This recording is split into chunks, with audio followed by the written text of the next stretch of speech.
Hey, hi guys. Good evening and good morning. Hi, Siva. Good morning. Yeah. I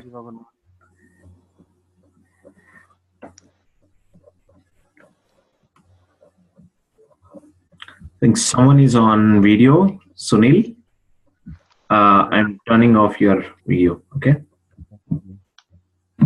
Yeah, I mean, I'm okay even if you are in video. Don't do pranky things. It's just new to me, so. Okay.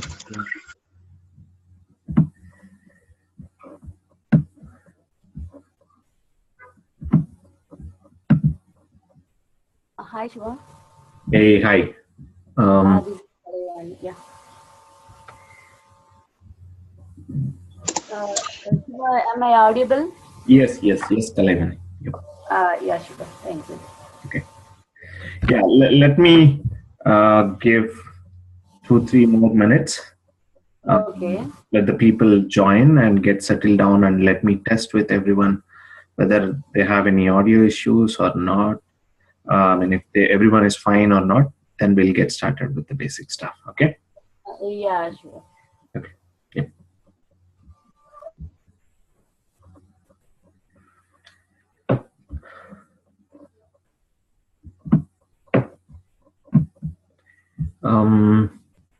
Who is this SP? It's me, Snehali. Hi, Shiva. Hey, Snehali. Sorry. Okay. Yeah, Revati joined. Is Larisha joining? Okay. She said that she will join.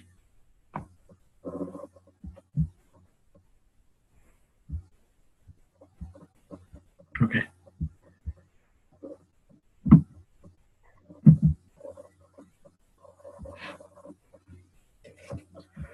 So anyone facing any audio issues, everyone is able to hear my voice clearly, right? Yes. Okay.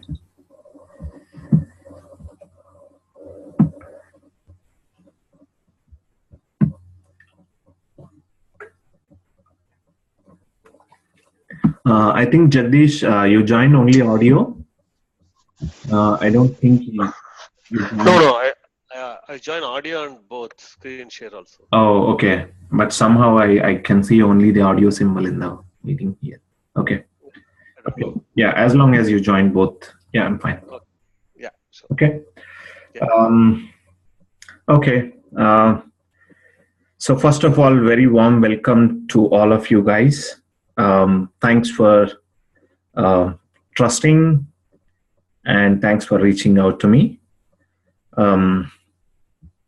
Yeah, I hope so. I will make you satisfied the same way as I was doing all these things from last 1.5 years or so, at least on Spark. Okay.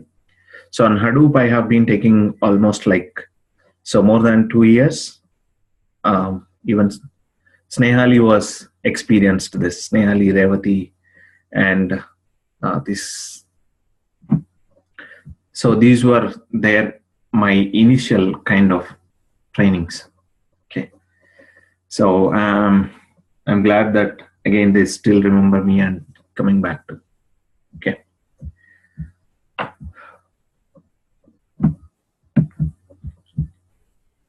So just before getting into the actual details of it, I just want to make everyone introduced to the team. So just about yourself, I mean, just your name and where are you attending these sessions from? And do you have any Java basic background or any programming language background that you have? And do you have any working experience with Hadoop or just a knowledge on Hadoop? So that I can set up the stones, like I can tune the sessions in such a way that if all of you are aware of Hadoop and working knowledge, I will treat it differently. And so if some of you guys don't have working knowledge, just theoretical knowledge, so based on those things, I will tune these things. Okay. So I just want to hear from each one of you. And before that, let me introduce myself. I think most of you know me from the blog that I used to make. I mean, I'm maintaining, not used to. Yeah, I'm not contributing to that much. That's why sometimes I may misspell it like used to. Okay. I have around like 4+ years of experience into just the big data technologies, the relevant experience, and overall experience. I have more than an 80 years experience. Okay. I have been working on almost Apache Hadoop and Cloudera Hadoop, Hortonworks HDP, and sometimes IBM Big Insights, but never got chance to work with MapR. Okay. And worked on on-premise Hadoop clusters, and as well as the AWS Hadoop clusters. Yeah. And worked on banking, insurance, and file storage systems, and as well as retail domains. Okay. So that's a little bit of background from myself. And coming to my technical strengths, so I have been extensively working on Impala, HBase, and Solar, and Spark Native, Spark SQL more extensively, and remaining all other stuff is pretty fair enough. Okay. So this is just a quick intro of myself. Like, so if any one of you doesn't know me, and I'm based out of Hyderabad natively, and currently I'm in Chicago taking these sessions from here. And I will be traveling back to Hyderabad next month. Okay. So anything, yeah, I think that's enough. Okay. So I just want to hear a few lines, or it's not just for me, just to make yourself introduced to the entire participant list team. I will be going to create a Spark batch October 2016 WhatsApp group. So that's a communication mode that you guys can reach out to me very quickly, and you guys can post your queries within each among yourself, and anybody can answer that. And anyone having common questions, you guys can keep posting in that. Okay. So that just to have an awareness, just I will just go with alphabet order. Yeah, you just introduce yourself to the team. Okay. Hey, hi Dharmesh. Hello. Hey Shivam, Yeah. how are you? Yeah, I'm fine, Dharmesh. Thanks for that. Yep, thank you. So myself, Dharmesh, I'm having 12 years of IT experience. I worked in various technologies like TB2, Teradata Informatica, now into Hadoop technologies. I'm doing more on Hadoop. Mm-hmm. Not Pig, just I did POC, and a few stuffs in Impala. Okay. And Scoop. So these are all my Hadoop core skills. Okay. And How many wanted- years or how many months of relative experience you have on Hadoop? Hadoop, it's like around 8 months, not much. Okay. Okay. That's good. Informatica, Benicio, Teradata is around 7.5 years. So Okay. more on data warehousing person, SQL person. Okay. Mhm. I don't have a Java knowledge. I know core Java, but it's like I learned long back. Okay. Deeply into the SQL background. Okay. Also, you guys let me know one point clear. I mean, do you have any Java experience or at least Python experience? Because so whatever we do, the Spark native programming, we either use either of these languages, like either Java, or Scala, or Python. Yep. So again, I don't have Python experience as well. Okay. My objective from this course is end of this course. Mhm. I wanted to learn Spark basics very well, and then Scala. Then wanted to do something in PySpark and write some coding on my own, Okay. like at least 6 months experience, something like that. The intention of this course is maybe 2 or 3 months down the line. The second phase of my project is in Spark. So I had to do a lot of coding in Spark and then push the data to Google Cloud. So Okay. a lot of interesting steps are going to come up. So that's the reason I want to train myself. Okay, that sounds interesting. Okay. And I'm from Atlanta. Okay. Oh, okay. So I guess I covered almost whatever you wanted to. Yeah. Yeah, I got it then. Okay. Okay. Thank you so much, Shiva. Yeah. Thanks. Yeah. Yeah. So Dhruva. Hello. Experience when I was in India. I currently graduated from Texas A&M University, Masters in Computer Science. So I haven't worked in Hadoop, but I do have some good knowledge in Hadoop on Cloudera and Mapper, and I can write Java code, and that's all I have now. Okay. Yeah, that's fine. Okay.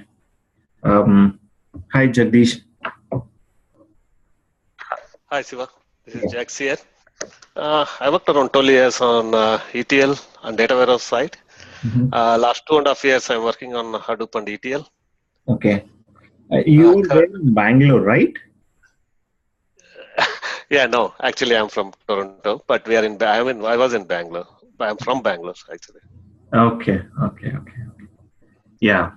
So I mean, we were like constantly keep. Yeah. Okay. This is currently I'm working on ETL is my background. Like I work on ETL on side. Okay. So this is the third Spark batch that we catch up, right? Like I was. Yep. Okay. Yeah, we started from first, but I didn't get that chance to. Yep. Every time I have something. Yeah. Weekends do always. you have any basic Java or Python knowledge? I was a Java developer before. Oh, okay. So I'm fine with that. Okay. And Python, I know like basic, but not expert level. Okay. So that yeah, as long as you have at least any kind of programming language, it's easy to catch up things. Yeah, that's correct. Okay. Kalevani, yeah, I know about you, but just get introduced to the team. Just okay. Yes, Shiva. Actually, I'm Kalavani joining from Chennai. So, but I don't have any Java experience, but I have a GB2 experience with the mainframe. So, I learned Hadoop previously, but I didn't get a chance to work on that. Just I keep on trying to learn from Spark actually. Okay. Yeah. Anyway, basic Java skills are needed. I can even help you on that. I will share some of the Java videos, or I'm taking this weekend. Maybe after the session, you can touch base with me once again. I'm taking basic Java refresher sessions for one of the Hadoop batch. If anyone is interested, like if you don't have any basic knowledge at all, so then that might be helpful. But I'm not covering the 100% Java classes, but at least 4 to 5 hours basic revision kind of sessions. Okay, so at least it gives you the basic knowledge: what is Java, what is how to work with Eclipse, how to compile programs, how to write a class interface, and some concepts around that. Okay, so maybe if you're interested, you can join that. If you feel like you are confident enough in the basics, so then that's good enough. Okay. Oh yeah, sure. Okay. Yep. Hi, Larissa.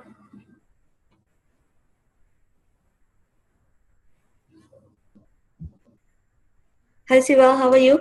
Hey, I'm good. Thanks for. So hi all, my name is Larissa and I'm originally from Mumbai and I'm currently living in Toronto. So I have around 4 years of experience in Oracle DBA field and I'm currently working on Hadoop, Hype and Scope. Okay. And and I have no experience on Scala or Spark. So I'm trying to be an expert after like end of this course. Not an expert, but just a basic. Yeah, you need, yep, correct. Okay. Okay. Hey, hi Raj. Yeah. So just get introduced. Hey Shiva. Yep, I know you very well. A very good, smart Java programmer too. Yeah. Thank you, Shiva. Yeah, so I am joining you from the Toronto. I'm currently as a J2EE developer at TELUS, and from the starting of the next year, our company is trying to migrate from currently Oracle database to Cloudera. So they have, according to their architecture, they need Spark and Scala, all that stuff. So I want to be, very good at actually in these Spark and Scala courses. So at least I can help out to my team. Yeah, I mean, I know you can. I know. Yeah. Okay. Yeah. Thanks, Shiva. Yeah. Hi, Mahesh. So I think you joined a few minutes late. I mean, I was just getting basic introduction from the team. So that this is today, I mean, don't expect much. It's a kind of introduction session only. So you'll get to know all the key terminologies. What do you need? What is the prerequisite? How the training session is going to be. These kind of general discussion only. Okay. So we started with by each person. I mean, where are you attending this session from? Background, working knowledge or not? Yeah. So just you introduce to the team, Mahesh.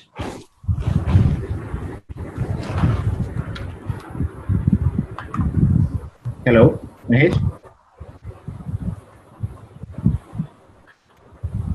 Hello. Okay. I think he's still setting up things. Hi, Revati. How are you? By the way, very long time, after 2 years. Yeah. Hi, Shiva. Yeah. Hi. Hi. I'm Revati. I'm working as a Hadoop developer from past 2 years. We are using here Scoop, Impala, and Hive. And I'm from Toronto. Okay. So you guys are using both Impala and Hive? Yes. Usually business is using Impala, but we are using Hive. Okay. So we refresh the tables and all even in Impala. Okay. To get the data refreshed, yeah. Okay.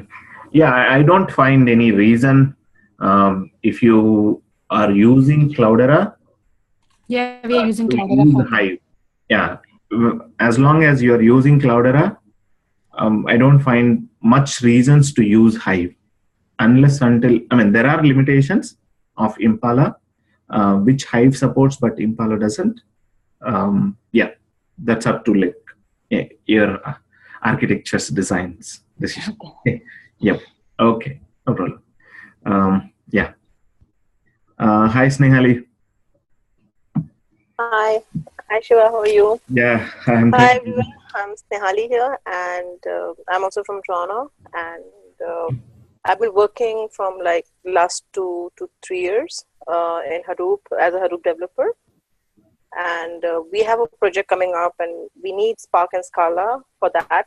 Kafka, I'm not really sure about, but we might. So that's why I'm just upgrading my skills at the moment. Yeah. So Kafka, even to be straightforward, it's not much productionized or so, but Spark, yes. So the way how the Hadoop was there 2 years back, so it's like Spark. So, everyone is able to do all the batch processing in Hadoop now. They are settled in these. They want to look for better speed, so that each client or each enterprise organization is looking for Spark. So next, Shravani. Hi, Shiva. Yeah. Is it audible? Yeah. Yes. We can hear it. Okay. Myself, actually, I'm working as a mainframe application developer with IBM from past 4 years. I have a good knowledge of Hadoop, and I'm I just want to enhance my skills with Scala and Spark. Okay. You have basic Java skills, right? Oops. Yeah, I have basic Java skills. I have good knowledge of that. Okay. Yeah, that's sufficient. Okay. Hi, Sujit. Hi, Shiva. Good evening. I'm Sujit, and I have 10 plus year experience in cloud computing, and I have hands-on experience in Hadoop because currently into big HBase and Elasticsearch, and I have core Java knowledge also. And I'm currently from Bangalore. Oh, okay.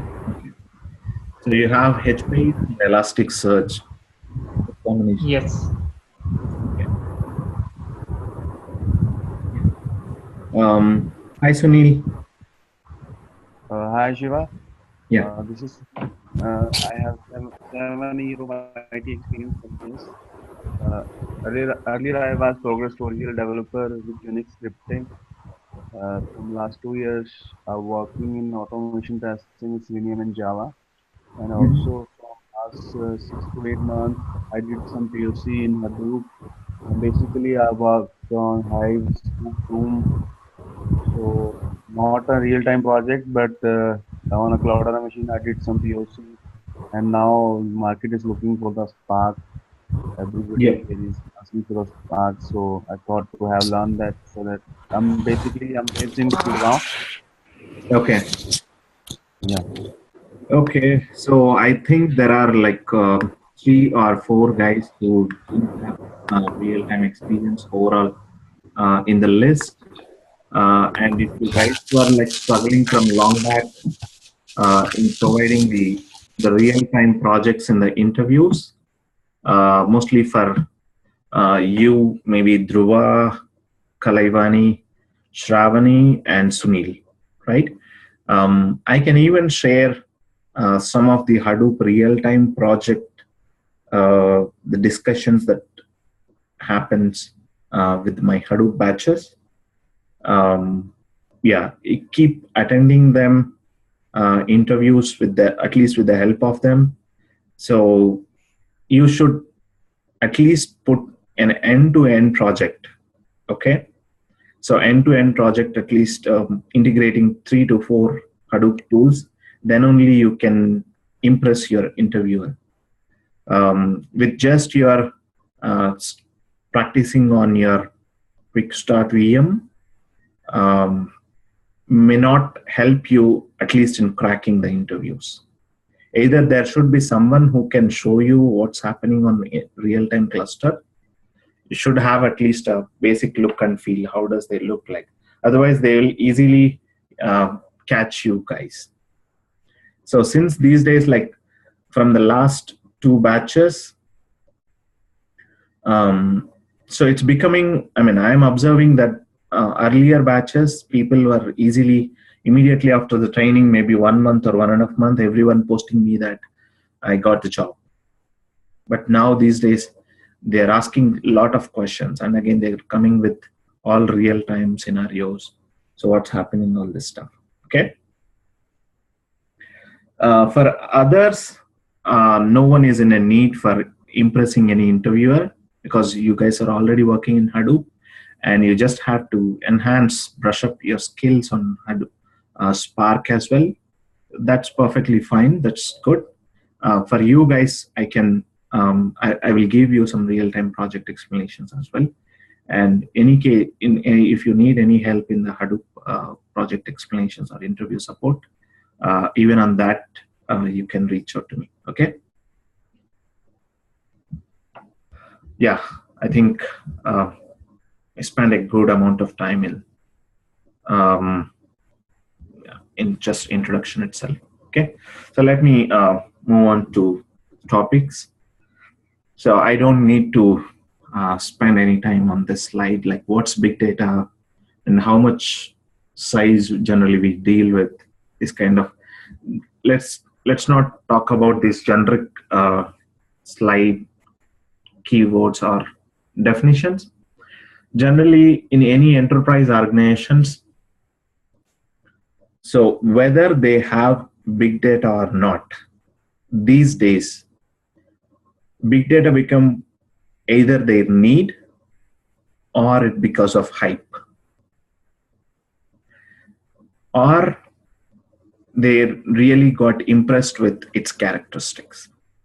Even if they are fine with the existing relational DBs or any enterprise processing tools, they're still migrating to Hadoop. Because of mainly what I observe from the real time is because of mainly two reasons. So first one is cost. The topmost one is cost. Whereas Oracle or Teradata or Netezza, so the first level of traditional RDBMSs trend, having MySQL, Postgres, basic SQL Server, those are like, in my opinion, that those are the first level of RDBMSs. They, once you table sizes or record sizes reaches beyond hundreds of million, maybe 500 million or 1 billion records size, if you reach, they don't even respond. Okay. And whereas if you take the second cut of the RDBMSs, like they are also based or designed on the concept of distributed processing only, but they have their own architectural flaws or limitations. They are like Netezza, IBM's Netezza, or Teradata, Oracle enterprise servers. So these obviously run faster, but still why the companies are moving out of it is they charge millions of dollars. If you don't believe, with one Oracle server 1 year license, you can at least buy your Hadoop cluster of 50 node or 100 node cluster, and you can even buy the license for 10 years. And including the Hadoop one node cost and its license, it's don't even cost not more than 20K with the top leading enterprise license support from Cloudera. And if you choose Hortonworks or others, it's much more cheaper. Whereas if you don't believe, the Tableau visualization tool itself is charging $1 million per year license. And you can imagine how much Oracle charges relative to that. Okay. So the beginning days of Hadoop, it was like they were using Hadoop like storing or back for your data backup activities. since the hardware comes for cheaper, and you build a cluster with 50 nodes or regular desktops or so. So they were building some clusters and dumping their data and maintaining multiple copies for backup purpose or archival purpose. Slowly that got changed. So once they get the data into Hadoop platform, they started processing it. They made it, at least they were focusing on the batch processing of it. So they were running on a 1 terabyte, or maybe 1 terabyte is really huge. Even if you are running a very big companies, you'll never, I should not say never, very rarely you'll see that, okay? So even though we say big data terms, 100 GB, 1 TB, these terminologies we talk about, but typical sizes are like 100 GB, 200 GB. If you are dealing with 100 to 200 GB, that's fairly huge data. Okay, anything beyond 1 billion records is like a fairly large data, and it's pretty difficult to process in your RDBMSs. Okay, so for example, just we were migrating the last year from Netezza to all into Impala or Hadoop. So Netezza, it was taking around like 2.5 billion record table. It was taking almost like 7 to 8 hours. It was just an aggregation, a weekly aggregation report that was running on a retail data. So to prepare aggregations at a product level, at market level, at a week level. So we kind of tuned them and processed those stuff in Hadoop. And in Hive, we tried to do them. It was taking much, much, much worse than Netezza. And later, we tried to use that in Impala.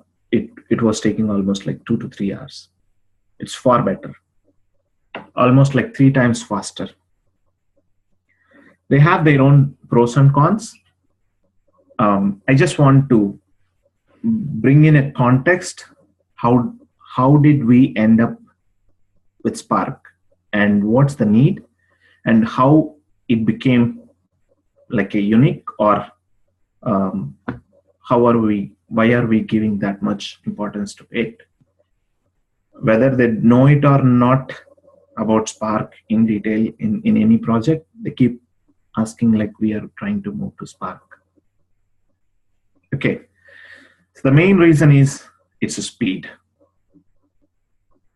Okay, so what made it to run that much speed and faster? We can discuss all that stuff.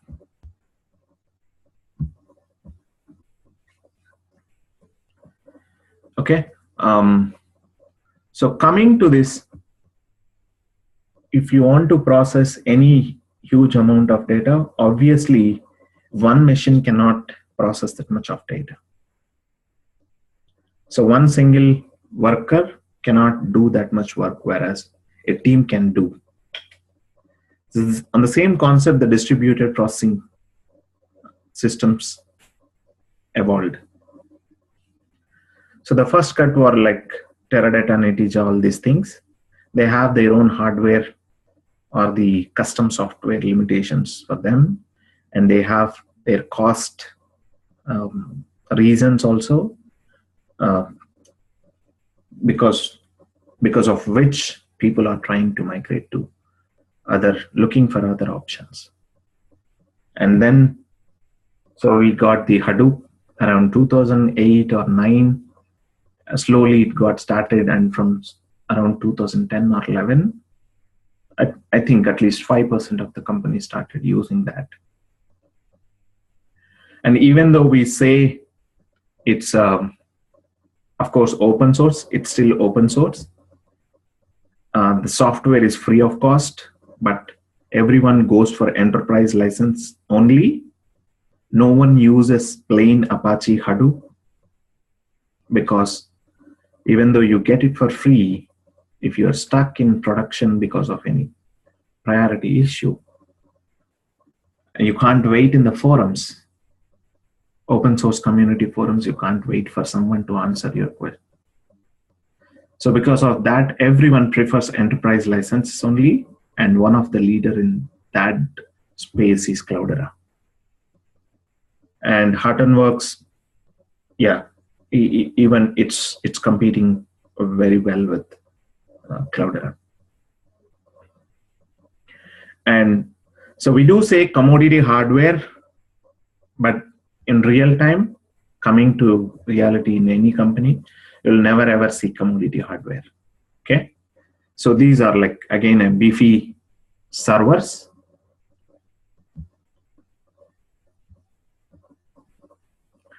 Even Mapr has its own pros and cons, Dhruva. I don't have a practical experience on Mapr, but I have my friends worked on that.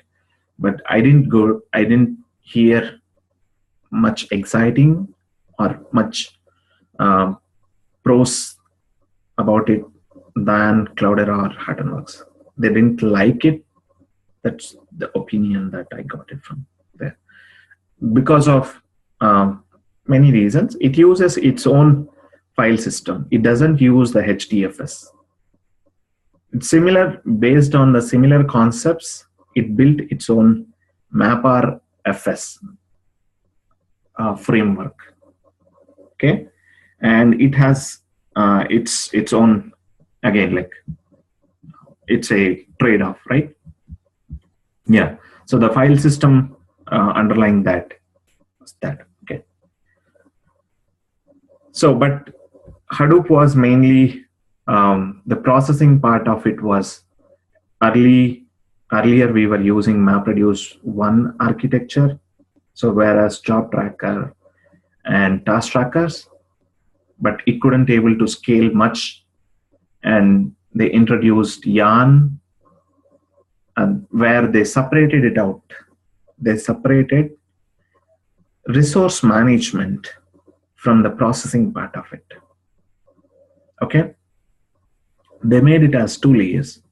So still the processing can happen in MapReduce, but latest version with V2, MapReduce V2 APIs, running under one global resource management framework, that is Yarn. Okay, and they separated it out, and they tried to give the abstraction on MapReduce because of its complexity. They provided Pig, and they gave data warehousing Hive. Of course, Hive is a different concept. Not just the speed, we need a data warehouse. But comparing to the processing part of MapReduce, here many of guys doesn't recognize the difference between Yarn and MapReduce. Okay, it's not just that job tracker became resource manager and task tracker became node manager. So in MRV1, both the resource management and as well as the processing or running of the tasks, monitoring of things were under control of MapReduce framework only. Later they separated it out. Now Yarn has a separate service, separate machine master running for just a resource manager, whose responsibility, it could be whatever request, whoever comes to it, it just has to provide the resources. So what is mean by a resource in terms of here in computers is nothing but in single term, if I have to tell, it's a container we call in terms of Yahoo, in terms of Yarn terminology, but container is nothing but a placeholder of processing tools or resourcing tools, which is CPU cores and RAM memory. Okay. Now, whoever comes to it, so it allocates just the containers to them. And using those containers, they have to run their tasks. Since they separated it out to the resource management and in the node manager, this is the resource manager identifies the slave machines node managers. On this, it triggers the containers. And in that container is nothing but a separate JVM child using some amount of cores, CPU cores and RAM memory. It can run any of your tasks. That's where all different processing engines evolved and able to integrate with Yarn. That's how Yarn got separated out from the processing part of it, and it stood one layer above to serve the resourcing requests. And in MRV2, still we have the same concepts of maps and reducers, reduced tasks, and all the MRV1 concepts still holds good here. Only the Java program or the programs that you are using got changed, but the functionality is still the same. Now, but its performance was relatively, it's very poor when compared to the RDBMSs. That's the reason it was just limited to, Hadoop was just limited to batch processing early days. And later, across the Hadoop industry, a lot of innovations turn around, and out of which Hortonworks started with its own findings on the similar concepts of maps and reduced tasks, and it called that new framework as Tej. And in place of MapReduce, now you can remove MapReduce and you can put Tej, and you can get better performance. And Tej runs at least 3 to 4 times faster than MapReduce. Okay, and they both are like kind of maps and reduced tasks concepts only. And by the time, or while this is Hortonworks doing this, so Impala came up with its own different technology. We should not say it should come under Yarn, but it can be integrated with Yarn too. Okay, it comes with its own technology or concepts of massive parallel processing. Why I am bringing up all these things? So that the trend, how does this processing trend got changed, so that you'll have a better understanding. So it came up with its own new concepts and technology, massive parallel processing, and its own programming language. It was written in C++, and it has started giving the better results, at least 30 to 40 times faster. Whereas Tej is giving just 3 to 4 times faster than your MapReduce.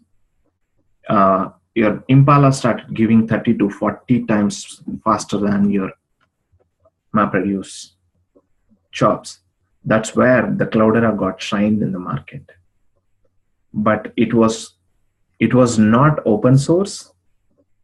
It just got limited to Cloudera. But now, at least last for a few months, it got open source, and it's available in incubating phase of Apache. Yeah, but let's put that aside. Okay, just basic intro. So this is 3 to 4 times. Okay.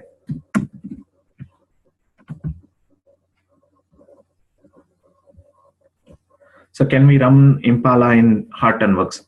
At this moment, no. And these are mutually exclusive. Cloudera, on Cloudera, you can run only Impala. On Hortonworks, vice versa. You can't run Tej on Cloudera's framework, and you can't run Impala on Hortonworks distribution. Okay. Now, so most of the Hortonworks guys and other than Cloudera guys, this and some of the Databricks. So mainly the history started with Databricks to find out a new framework that gives even much more faster results. So the analogy is like, so in MapReduce, your input, let's say if you are processing any data, maybe if you have 1 GB data, so that 1 GB is being spread into 8 blocks on HDFS. That being read from, so HDFS, input HDFS, input in HDFS, and intermediate output. So intermediate output is being maintained in LFS. So this one in LFS. And final output, of course, this is purely if we need the outputs to be on HDFS. Let's not worry about this part.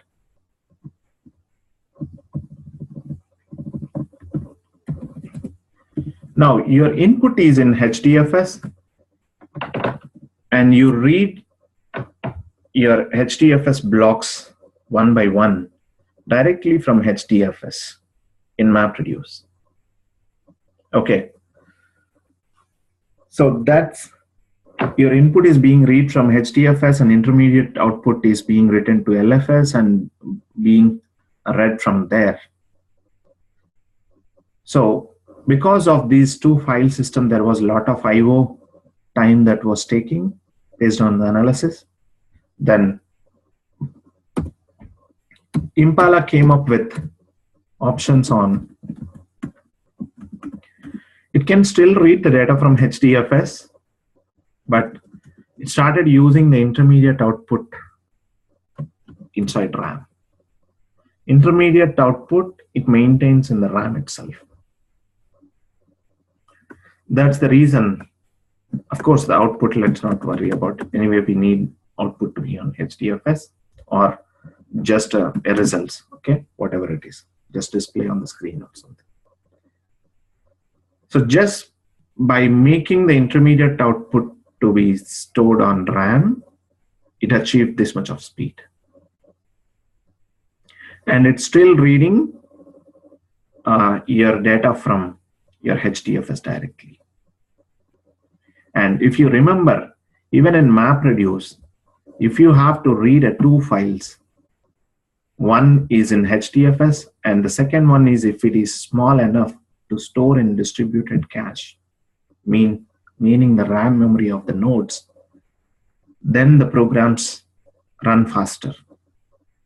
So the point is that if you can keep your data in RAM memory and if you can read in from there, your I/O speed is going to increase a lot. And the processing speed also, if you have more RAM memory, the processing speed increases a lot.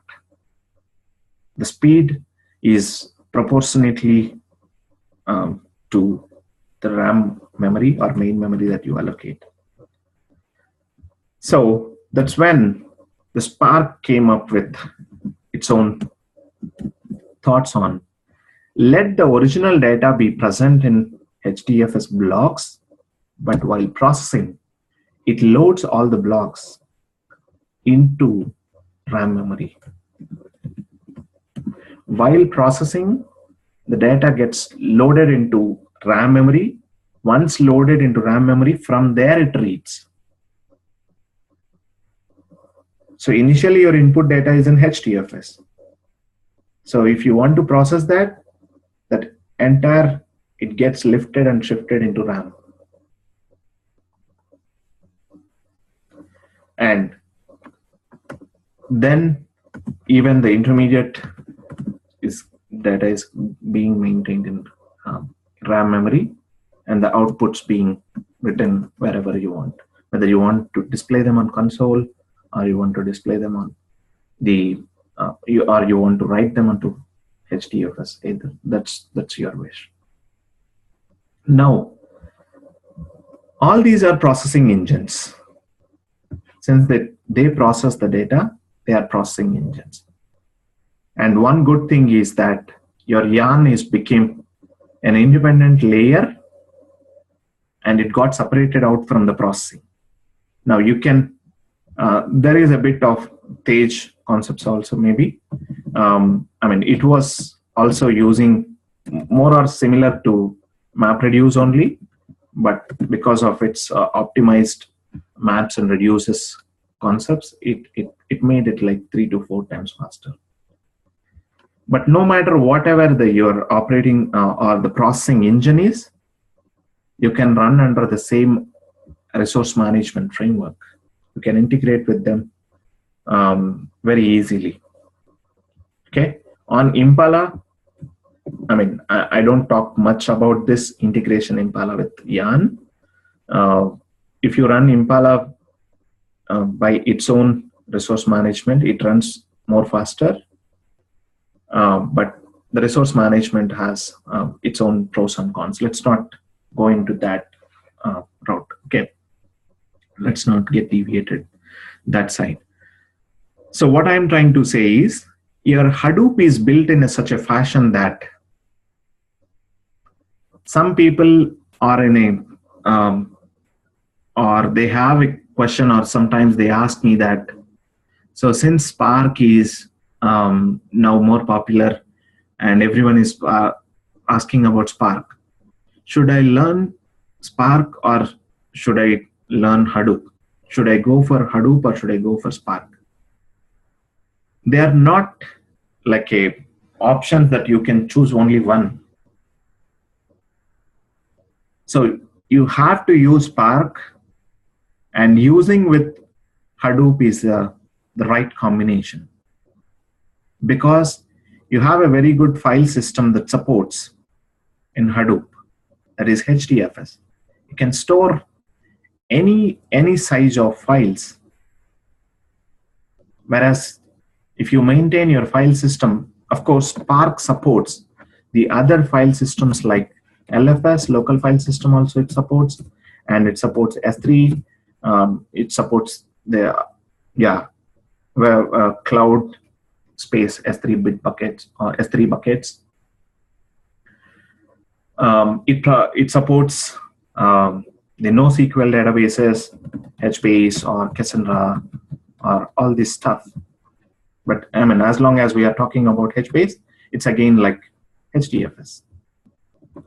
So since you have most of the companies have established Hadoop platforms, and they have the groundwork, everything ready, it's just an option that they have to just switch the processing part of it. Processing part of it means just MapReduce, or its abstracted version, pick whatever you are using. You are just eliminating these two options. That's it. Spark is not a replacement for Hadoop, which many newbies think in that way. That's why I wanted to make it clear. You still need a HDFS, and you still need a resource management framework to run or to take care of your Spark jobs. And there should be someone to assign resources for your Spark jobs, that is Yarn. And so, of course, the same way it has support for different file systems like LFS, S3 or HDFS, even in the resource management frameworks, it has integrity with very best integrity with Yarn and even Mesos. Mesos is another resource management framework. Yeah, even I just being reading about it, that's it. But I never used Mesos in my experience with Spark. There are reasons for that, okay? And you can even run it's a Spark standalone cluster and Spark sudo mode cluster. Okay, for now, let's wipe this out. So when you are going to have your resources managed by your own Spark master, there are some drawbacks which are solved by Yarn. For example, queues management. In any resource manager, there should be a support for queues. Queues in the sense, if you have a list of users, 100 users, if one user submitted one very bad Spark job, if he himself is occupying all the resources, all the 2 terabyte RAM memory of your cluster, and all the some 200 or 400 cores, if all the 300 cores, just one job is occupying, then there is, you're not doing a good job in resource handling.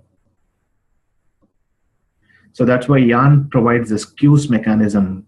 So this is your group, and your group have 20% of the resources out of all the total resources. Out of this 20%, in your group, if no one is using, you can use this 20% of, at max of 20% of the resources. That way, at least you are leaving some space and room for other groups and users so that you are not impacting other applications.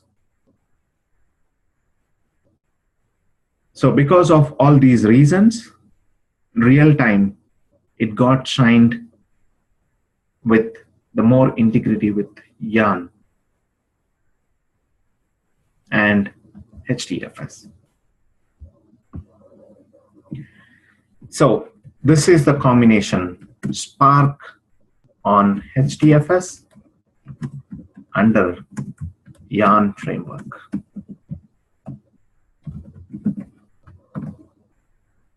Okay. Now, this is a good combination.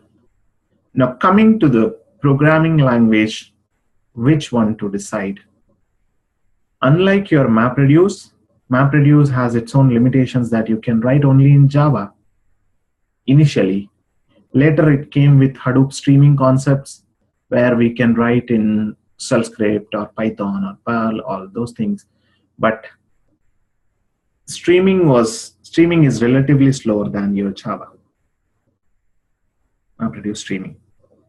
But on the similar notes, so Spark community also took the same idea. They thought of making this Spark framework to be available for everyone. So if you know Java, yes, you can do. And if you know Scala programming language, you can do it. And if you know Python, you can still work on it. Or so even from last few releases, 1.5 onwards, Spark 1.5 onwards, which means not more than 8 months or so. Okay. Yeah, around 8 months or so. It's even supporting the R programming language. Okay. And again, coming to the reality, real-time projects. So whenever you talk about the programming languages, no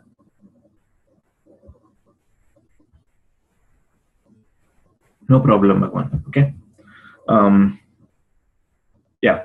So coming to the programming language choice in real time, the more the low-level language that you deal with, like the way you you see, the more low-level language or the closer to the machine level language is assembler. It takes at least 10 to 15 lines of code to perform A plus B. I have to write registers and all that stuff. And similarly, C language, you need to write more number of lines of code compared to Java, because file open or all this stuff, operations, movements, these things will take lots of code. The more the low-level language, the more number of lines it takes, the higher the high-level language. It takes very less number of lines of code, and it gives better maintainability. Okay, so the only one recommendation we strongly do to our clients is that to prefer Scala over Java. Code is concise. Code is very few lines, very less number of lines of code when compared to Java. Obviously, if you have only 10 lines of code, the maintenance of code, maintenance of the support cost or maintenance cost of the code will get reduced automatically. If any bug occurs in the code, or if you have to fix them, it's just a matter of looking into 10 lines of code. Whereas if you have 100 lines of code, you have to debug, you have to take more time, and you have to fix it again. You're making at least 10 to 15 lines of code change. That's a maintenance cost adds on. So because of its concise and crispy and less maintenance costs, we recommend Scala to be used along with Spark. And Spark itself is written in Scala programming language. And that's the reason, if you compare the Hadoop source code, the two, at least the Hadoop 2 version, it's more than 2 million lines of code or something, or 2 lakh lines of code or something. Whereas just the Spark 1 code base is around just 20K lines of code, whereas this is 2 lakh or 2+ lakh lines of code. If I have to say 0.2 millions of lines of code. Just one example that how concise your framework itself, your entire application became concise with using Scala. And Python is also not that much popular, at least as much popular as Scala. But I would say that after Scala, if anybody is going to prefer which one out of these 4 to choose, the Python is the second one in the race. Okay. Now, so again, picking up the best choice from these programming languages. So we are going to learn the Spark on HDFS. Of course, the underlying HBase and all that stuff also we'll see. And the Yarn framework using Scala programming language.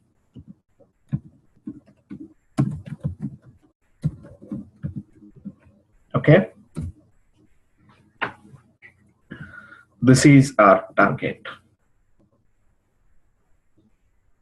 And I hope, I think I provided a bit of justification why we are choosing these combinations.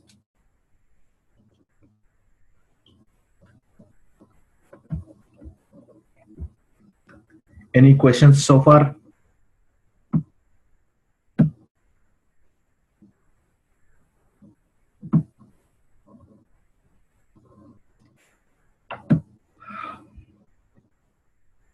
You guys are so silent. It's scary. Are you guys able to understand it, or am I going too high level, or you want me to? Yeah. So anyway, I used to take in the first or second session itself So the pace and the speed, and the low level details, or am I going too high level? So I just need to tune this stuff based on your comments. Okay.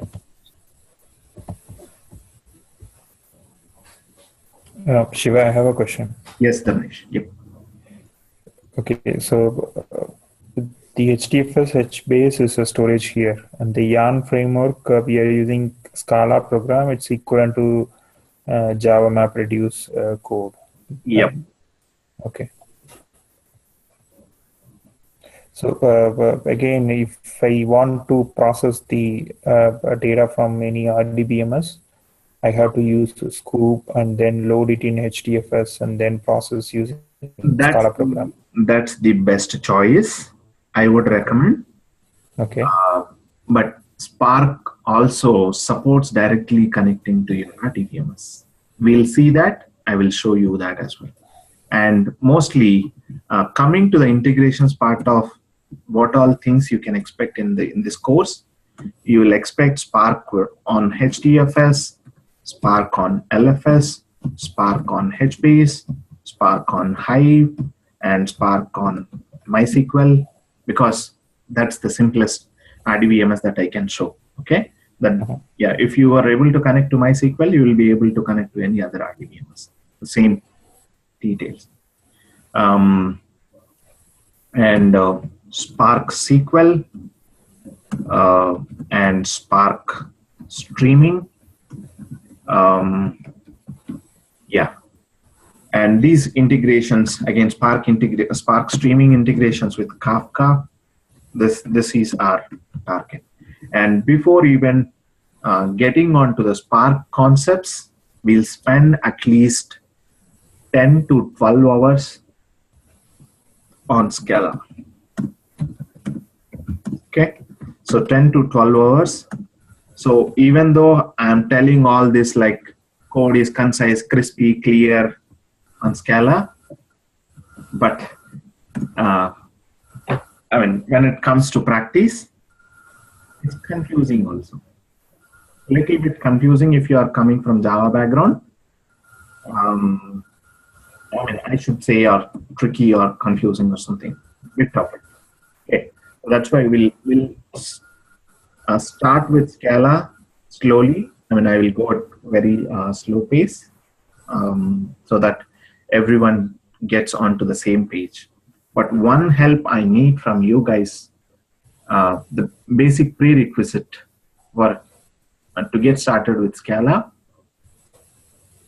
just have a half an hour reading on functional programming concepts of Python and 1 hour reading on OOPS concepts of Java. What is class? What is object? What is interface? Okay. What is a singleton? Yeah, what is a protected, public, private, all this stuff. Okay. And functional programming concepts, if you can spend half an hour or 1 hour, that's well and good. Even not, that's okay. I mean, I can make you up speed in the sessions itself. Not a problem at all. Okay. But if you come up with basic understanding, that keeps my job easy and yours too. Understanding. Okay, I have one more question. The Sparks streaming, that's where we write the Scala programming to process the data. Yep.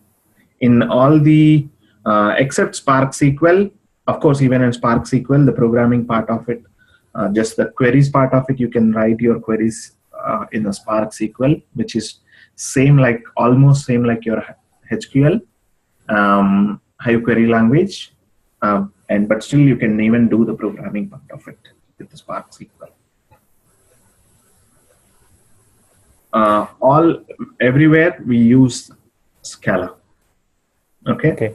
If anyone is interested in Python or Java, I can provide one or two simple examples, or I can give you references to there. You can just explore them. But my recommendation is to get started with Scala. This is the mostly used combination.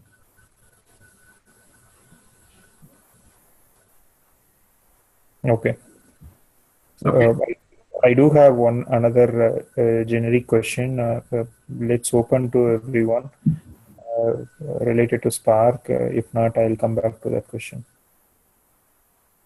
Okay. Yeah, go ahead. I mean, you can post your opinion. Yeah, this Impala and Hive. Mm-hmm. So, it was interesting the question you asked. Like, we cannot have both Impala and Hive in a architecture, or it's like a okay. Okay. No problem. We can discuss on that. Let me. Yeah, just remind me in the last 5-10 minutes because it's out of context here. Yeah. Yeah, that's the reason I wanted to post it later. Okay, no problem. Yeah, we can discuss in the last 5 minutes. Okay, sure. Just remind me. So, and I want these sessions to be more of interactive than I keep on reading these slides. I don't want to be like a typical mentor and student kind of sessions. Okay, if you make it more interactive, that keeps my knowledge active and yours also better. Okay. Hi Shiva. Different people will have different experiences, and sometimes I might be wrong, and you may give some new ideas and thoughts. That's the reason. Okay. Yep. Is it Raj? Yeah, this is Sujit. I just want to know info on Spark unit testing. Is there any framework or is it built? No. How far it's gonna realize? No. Not yet any unit testing frameworks available in Spark. The only way is debugging in your Eclipse for unit testing. The way you can debug your Java programs, you can even debug your Scala programs in Eclipse. Okay. Okay. Just run as debug. Just start testing them. That's the only option.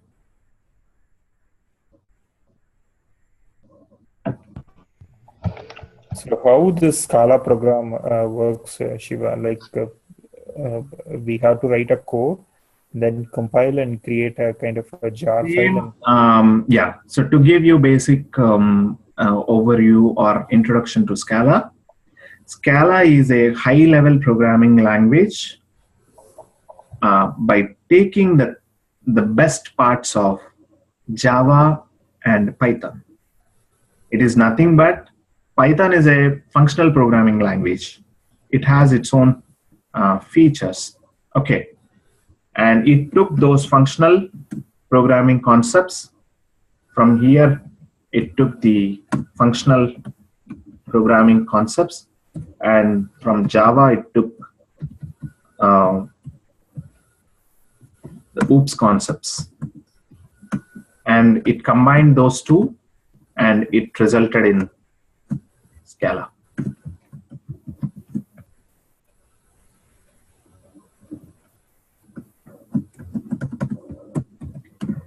So, and starting from Java 1.8, even some of these functional programming concepts are being supported in 1.8 too. And there are some debates if 1.8, Java 1.8 has this lambda expressions and the support for some of the functional programming features. Why do we need to go for Scala and all those stuff? Still, they have lots of debates, open debates. But despite of all these things, this is the leading combination, Scala with Spark. Okay. Yeah, same like your Java. OOPS concepts, you have to write it in any IDE, Eclipse kind of stuff. You compile it and build a jar and run it. Same like your Java. I mean, and the way Spark is written on Scala, right? and the Scala is written in Java. Scala programming language itself is written in Java. And any program that you compile from Scala, that they also generates exactly the same .class files as Java. They just gets compiled on Scala compiler and they produces these .class files. And these .class files obviously have to run on JVM only, because Scala itself is written in Java and it runs on JVM only, Java Virtual Machine only. That's the reason. So why some people start debating that, whereas Scala cannot give you faster performance. Of course, when you compare just the two programming languages, Java and Scala, performance-wise, they both are same. Okay, so even if the Scala program needs to get converted into that class and run, there is nothing much extra layer on that. The performance-wise, they both are equivalent or almost same. The other reasons that I gave you, concise, clear, and the maintenance cost will be less. So those are the things.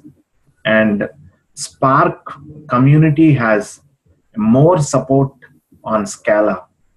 So one of the open source framework that has more number of contributors in the industry is Spark only. Even more than Hadoop or any other open source framework, Spark has higher number of contributors to it. Spark over Scala, not Spark over Java. Yeah, Spark. Again, in Spark, if any new API comes, at the very first, the basic, it has support in Scala. Still, there are some Spark streaming functionalities are not being supported in Python. So if you go much deeper, there have some difference. I mean, like some of the APIs might be behind the releases for Python or Java. But if there is any new concept or feature or API that got introduced in Spark, that will be definitely first available in Scala, because that itself, in Scala itself, they write.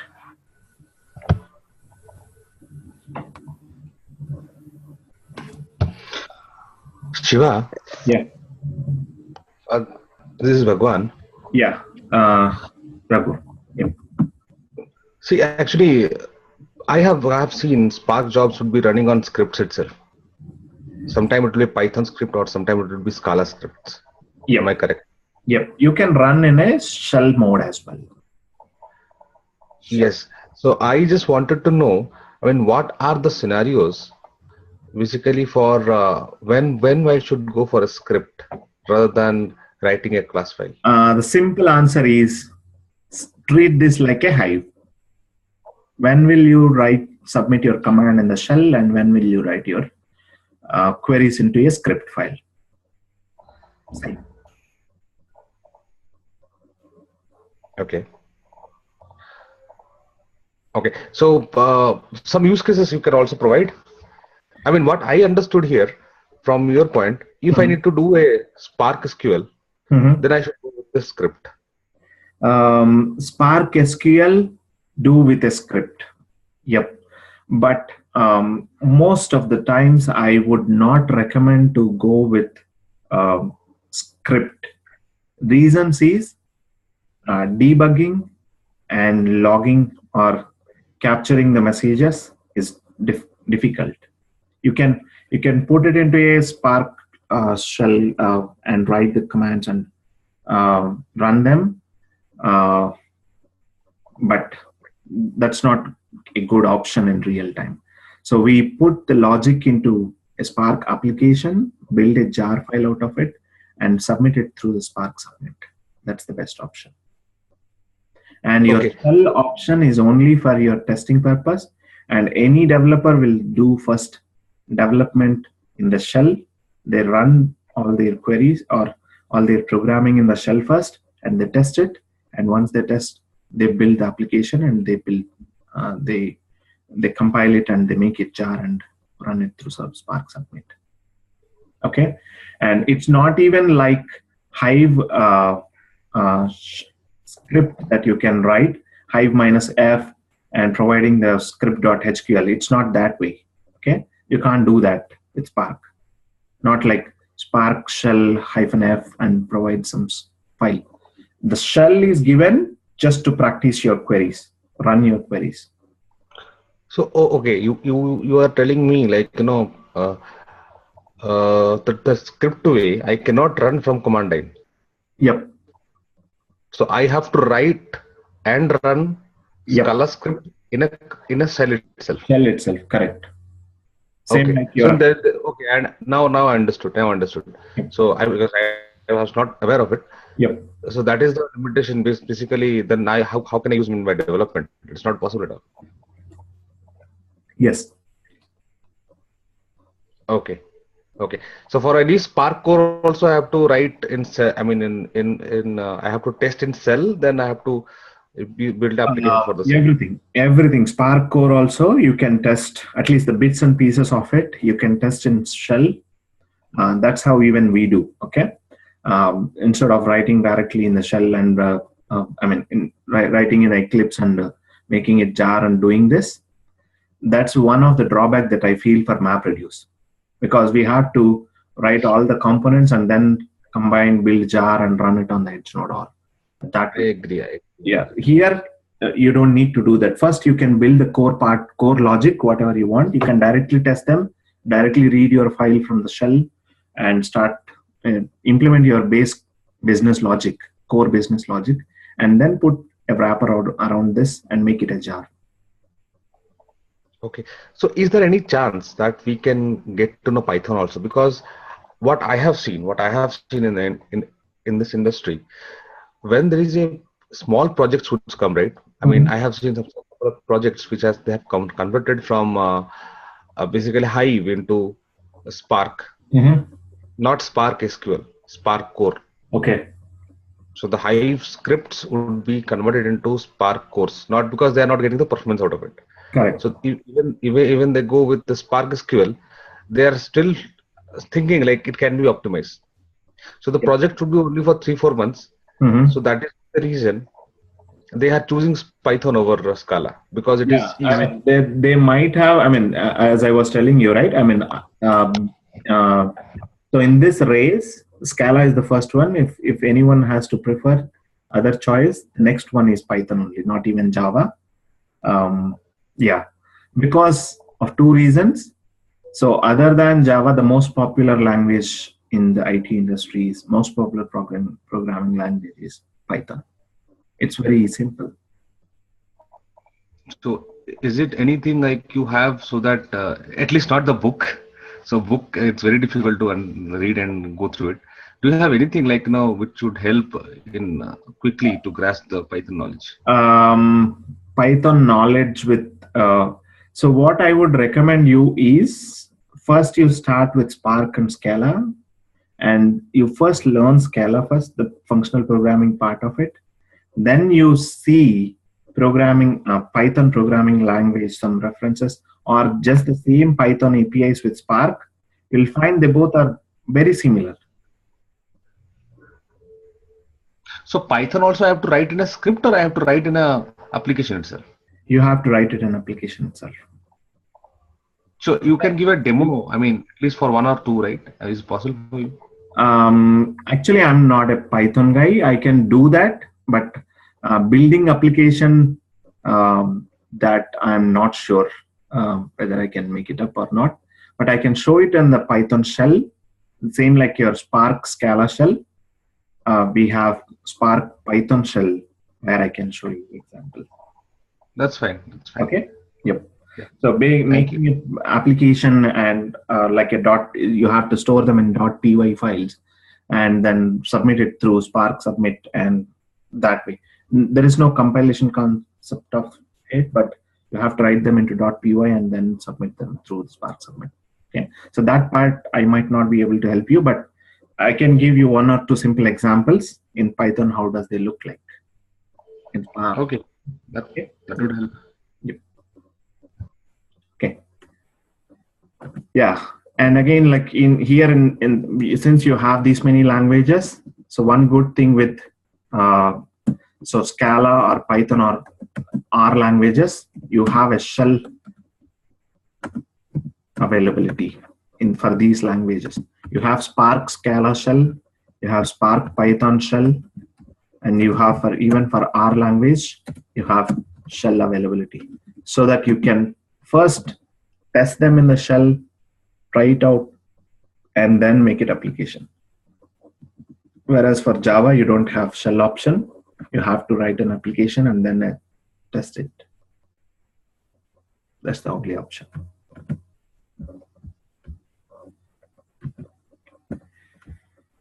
Now, yeah, just moving towards these slides. The overall gist of it, it's the same. The Apache Spark is an open source parallel data processing framework. So all the same stuff. Spark is fast and MapReduce like engine. Improves efficiency when compared to other processing algorithms like this. And created by AMP Labs initially. So which some of the folks from AMP Labs came out from AMP Labs, and they made it like Databricks company. And it came around, I think it became open sourced in early 2010. It had a GitHub source its source code is maintained in GitHub, and it entered Apache in 2013. Top level project, it became around 2014 Feb. That means 2.5 years almost. Okay. Still, the major contribution to Spark is from Databricks only. And they have a lot of connectors with any existing tools, and they provide enterprise support too, same like Cloudera. They provide. And this is Jack here. Is there any third-party tool for Spark? Like Hadoop, we have a Talent, and Iota, so many tools we have, right? But it backend it writes in Java, right? Yes, Talent. Again, like it's a kind of options, right? I mean, why do we go for Talent? It's kind of ETL processing. Okay. But it backend it writes in the Java, right? It's like you compile and it whatever you are doing in Java, but you are doing in a front end and it will write in the Java, right? Correct. So as of now, there is no such tool, first of all. And second thing, so your Talent is a replacement for your MapReduce or Pig, correct? Because your MapReduce or Pig, they are acting as like ETL tools on Hadoop. And since you need kind of tool kind of interface, you're using Talent or Informatica or some other Pentaho or some other things to integrate with them, and you can use them. Yeah. Now, Shiva, I'm disagreeing on this. I myself only take an initiative in my company to migrate a lot of things from Informatica jobs into MapReduce job using Informatica. Even Datastage is also working on the same part, and I don't know how many people are knowing it. There is a tool called DM Express. It's a SyncSort tool. They have leveraged Spark. They're having their Kafka. You are actually writing their script and the same ETL script, but backgroundly it will run MapReduce or Spark depending on the engine you can choose. Okay. But when it comes to performance, those are poor. Okay. You just go for Hive query, a simple Hive query. It will basically. I'm coming there exactly, Bhagwan. Like, see, I was telling like same thing. See, you can connect to your Hive from Informatica, and you can connect to your Hive from Talent. But running your Hive queries directly on the Hive shell is much faster than running through from your Talent. Even though they submit in the background of the MapReduce jobs, but still the performance is poor. Now, the options that you have chosen are like they are ETL tools. I mean, they are ETL purposes. You are using them. Your Spark is also a kind of for doing ETL activities, transformations, and taking some raw data, transform and change it to whatever form you want, and kind of do any aggregations you want to there. And yeah, I'm not much aware of at least any tool or any ETL tool that has already integrations with Spark in the backend. Yes, there is a tool called, you can search it, there is something called DM Express Edge. DM Express. Okay. That is called as DMX. That's a SingSort product. Okay. You can Google it right if you can. Okay. So they have integration with Spark. Okay. Yeah, I'll check that. Okay. And one more thing, except this tool, I mean, this tool also have a lot of bug. Even you go to Informatica, even they have a lot of bug. If you go to data stage, they have just coming up now, so they are also not into that mark. Talent I never used, but I heard it's also having some bugs. So ideally, what I can say for MapReduce or for any MapReduce jobs, if you are using this kind of tool, right, end of the day you are facing a lot of problems. Correct. I completely agree on that. That's one thing that I wanted to bring up. Okay. So anything in-house is always preferable on Hadoop.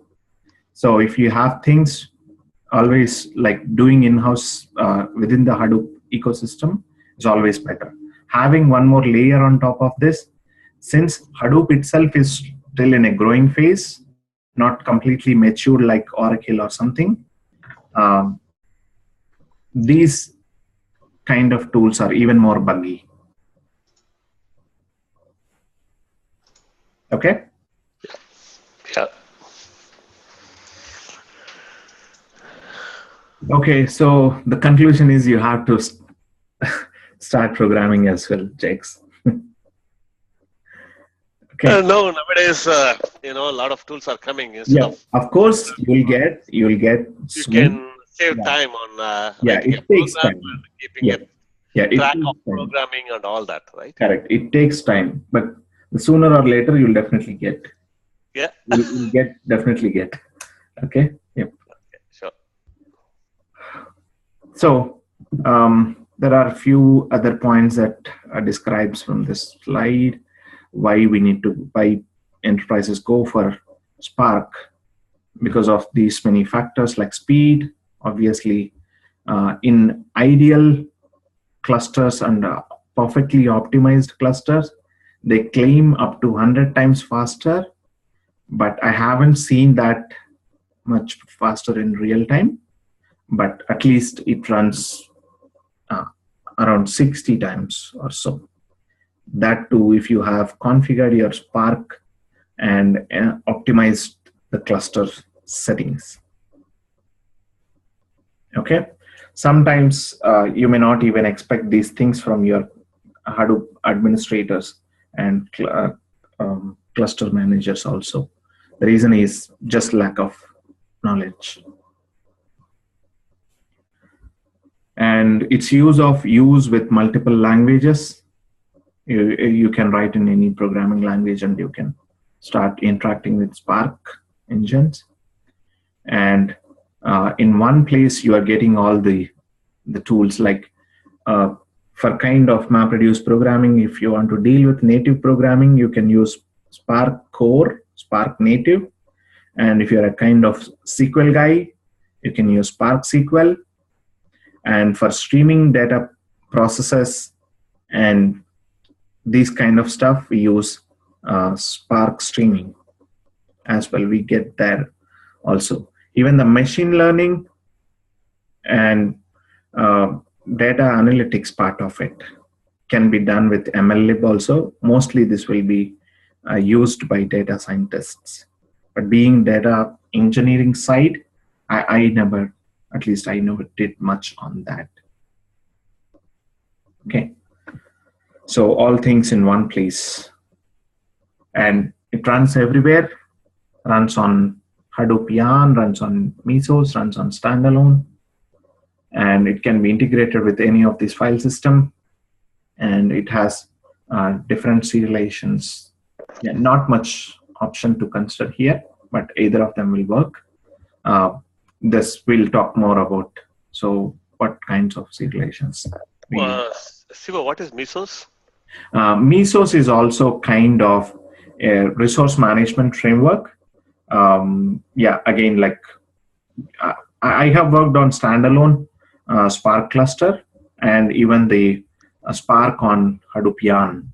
But Mesos, I don't have much experience. No, when they use Mesos, is there any specific? No. There is no such specific use case to go for Mesos. When you have already existing your Hadoop and Yarn running, so preferred option is to integrate with Yarn only. So Yarn, Mesos is something you should consider it as like a competitor or counterpart for Yarn. If you want to, if without Yarn, if you need any other separate resource management framework, you can. Oh, it's Mesos. Yeah. Good.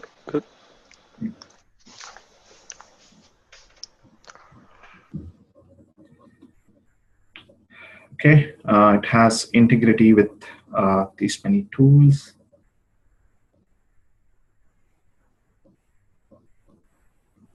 Yeah. So this is the file system part of it. Shiva, before you move on, I have couple of questions. Yes, Dharmesh. What is the difference between the Spark streaming and the Spark native language coding? Coding wise, it's one and the same. In both Scala you use and same kind of RDDs concepts and everything. Streaming means on the fly, whenever you are receiving data from some source, immediately you are processing that.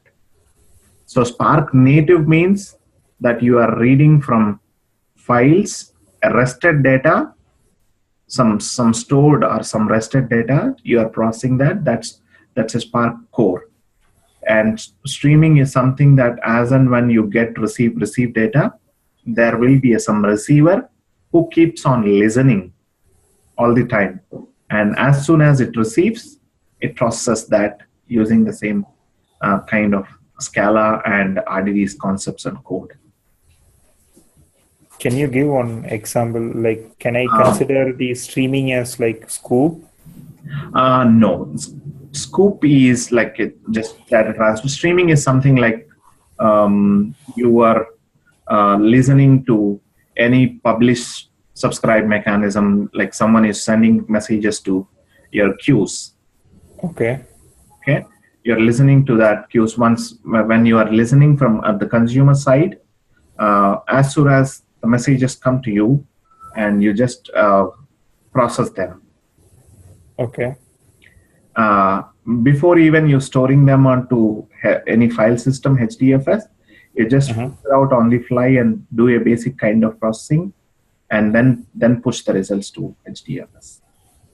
So let me take it like this. I have a channel. I can keep on sending some message. Let's say WhatsApp, right? Correct. I connect to WhatsApp and keep on extracting the data from WhatsApp, and then load it in HDFS. Before loading it into HDFS, I can do some logic to, let's say, extract only these data. I don't want to extract all the data and then load only the required data. Yep, so correct. Those kind of things I can consider it as a Spark streaming. Yes. And then the native coding you are talking about is once the data is in HDFS, right? I can do whatever I wanted. Like maybe I can apply all my business functionality. Correct. Okay. Yep.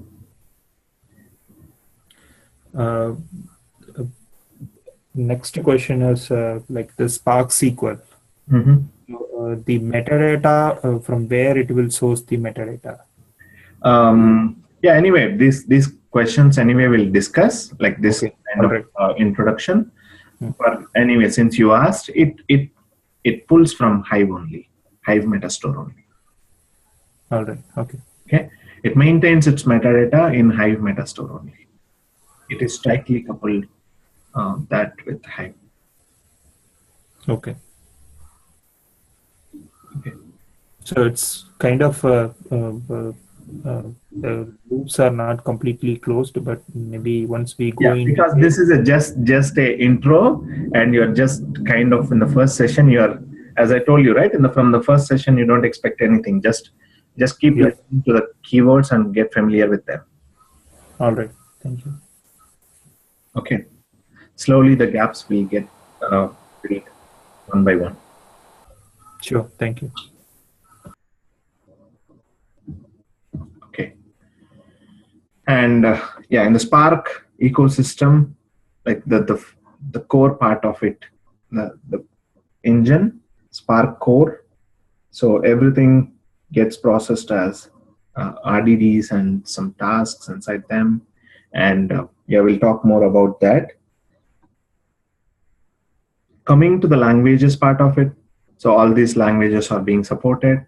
And on top of this Spark SQL, if you are dealing with, so it has a Spark Data Frames API via which we program in Spark SQL. And so on top of this, again, the Spark data streams APIs are there, using which we code Spark streaming. And this entire Spark ecosystem can be run on any one of these resource managements. The same story, just put it in the blocks of a slide.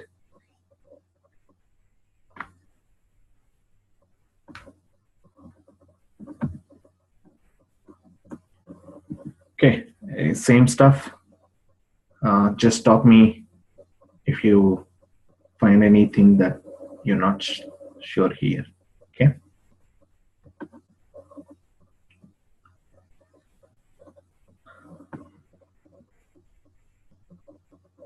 Yeah, MLlib, this stuff.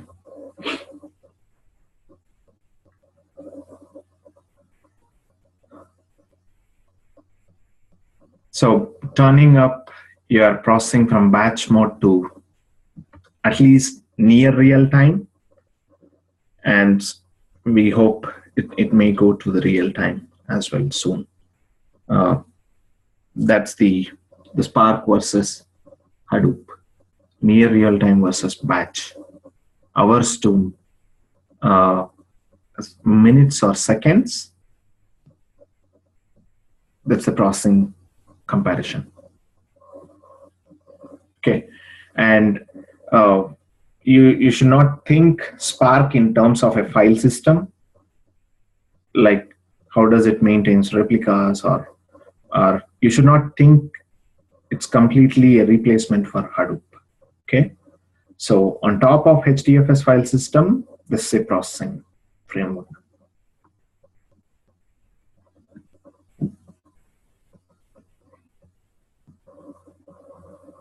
Okay, so how it gets that speed is all because of it stores and input data from in main memory, and it reads in from there, and it processes from the by using the lot of RAM memory. Okay, and it has very excellent integration with Hive and HBase in the same ecosystem tools, and HDFS and Yarn is anyway there. Okay, and sometimes if you want to compare, so what are the tools that you can replace in your Hadoop ecosystem with Spark when you have the Spark complete full-fledged Spark cluster. So all your SQL kind of stuff, if you are doing either it in Hive or Impala, you can replace that with Spark SQL. But yeah, again, like lots of tunings and lots of maturity still needs to be provided to Spark SQL. And coming to the enterprise license support on these things, The Cloudera Hortonworks is providing the enterprise support on Spark Core, and they started supporting the Spark SQL as well from last few months. But in the beginning of the year, we were not getting enterprise support for Spark SQL. But Spark streaming, we are still waiting from Cloudera, at least in our client. And anything that, if you want to do any machine learning stuff, whatever was being done in Apache Mahout, so that is going to deprecated and already got deprecated, and MLlib support is there from Spark, and this is anyone is interested in data science part of it. Okay. What is a GraphX? GraphX is some kind of drawing a charts. Even Apache Giraffe was one of the open source tool earlier to draw some charts on the data results, or you say, okay. When we use that GraphX, is there any? I didn't use it. It's a kind of basic chart kind of tool. You can represent your data in bar charts, pie charts, kind of stuff. The way you use for reporting. Yep. For reporting. Any visualization or reporting tool like Quick Click View or something. So even from Spark, this is one of the tool or component that is available. But our focus from developers' point of or data engineering part of it, so we'll be focusing on Spark Core and Spark SQL and Spark Streaming. Like GraphX is more on analytics kind of stuff? Analytics kind of it is MLlib, and once you pull the results, if you want to display them in a chart, then GraphX kind of Tableau or Click View you can see. Okay.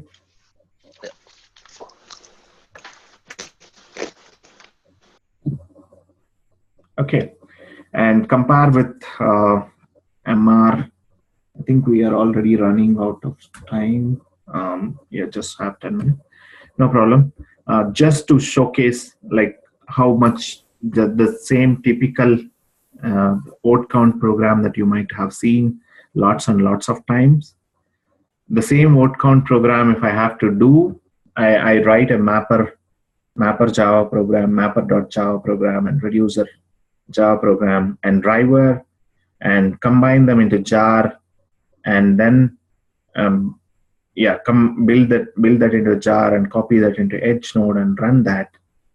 So after doing this much of development efforts, lots of development efforts, the same word count in Spark can be achieved in just one line of code.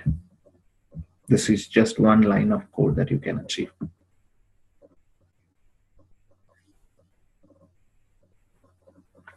Okay, so this much, I mean, your maintenance of code will get reduced a lot.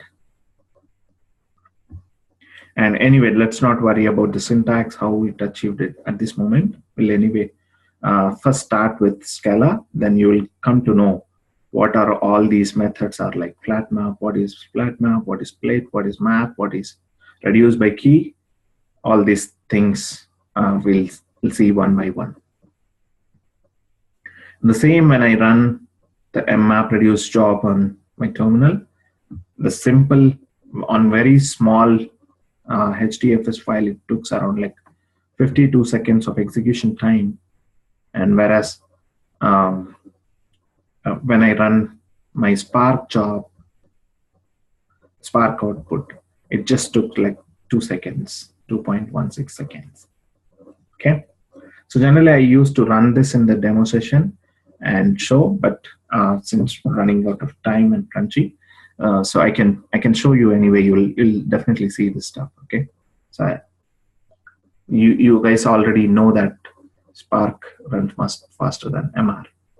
And here are some of the comparisons that we do sometimes. Spark code is more concise, whereas MR code is high in code base size. Spark has support for cell execution, whereas no cell support for MR. And easy to test in Spark applications in cell itself. There is no easy testing available. You just have to build a jar and run it on the cluster. And the results you can expect in low latency, meaning you'll get faster results, but it will take a long time. Development efforts are less when compared to the MapReduce development efforts. And one drawback, or whatever you say, is it expects more RAM memory. Okay, so that's the reason sometimes some of the architectural decisions push back Spark sometimes. Okay, obviously if you need more speed, you need more RAM. And you just know you don't need to run it in gigantic one server. You just increase your nodes. I mean, these days, in any Hadoop cluster, the typical RAM size is 256 GB RAM. And obviously, even if you maintain 10 node cluster also, that becomes like 2560, which means almost like 2.5 TB. It's a huge. Okay, and we maintain in one of our clusters even 756 GB, not even 767 GB RAM data nodes also. We do have that much beefy nodes in our cluster.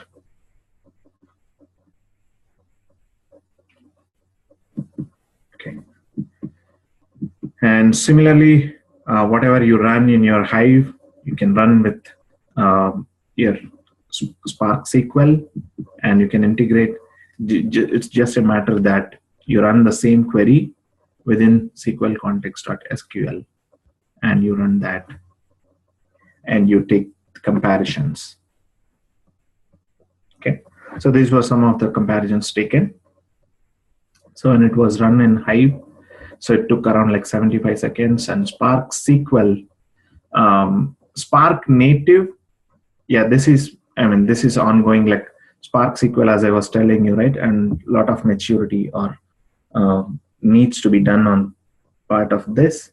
So most of the times people prefer, they try it out first in Spark SQL, but still if they are not compromised, they're not satisfied with the speed, or if they want to even more tune that, they can deal with the underlying files instead of reading it through the metadata. They can even deal with sometimes the files also, but this is a more tedious job.